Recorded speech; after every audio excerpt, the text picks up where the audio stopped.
لن نسمع شيء، كله تسويف من الطرف الآخر، عنده أجندة فوضوية. وأنا أقولها يا علماء، تتحملون مسؤولية في الدنيا وفي الآخرة، وتتحملون مسؤولية ما يترتب على الفوضى من إزهاق للأرواح وهدر للطاقات وإخافة الطفل والمرأة.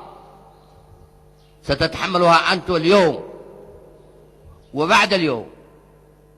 أنا دعيتكم لاجتماع مش لطلوع بيان، أنا لا أريد بيانات.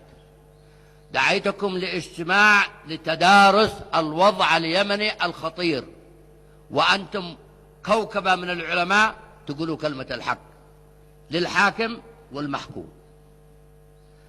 قدمنا مبادرة وحزمة من الإصلاحات عن طريق ممثلي الأمة في مجلس النواب، لن نسمع أي استجابة عليها على الإطلاق.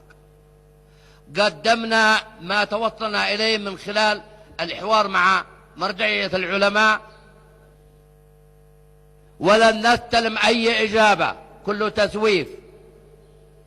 وبالحرف الواحد رافضين الحوار وراكب موجة الفوضى ويحتكمون إلى الشارع، غير قابلين بالحوار. وهذه معلوماتنا صحيحة منهم، لأن الحوار سار وقته. احنا نحتكم إلى الشارع، نحن قلنا نحتكم إلى الشعب، هو مالك السلطة ومصدرها. تفضلوا على كلمة سواء. نتحرك نحو انتخابات نيابية واحد، ثم نأتي بعدها إلى انتخابات رئاسية.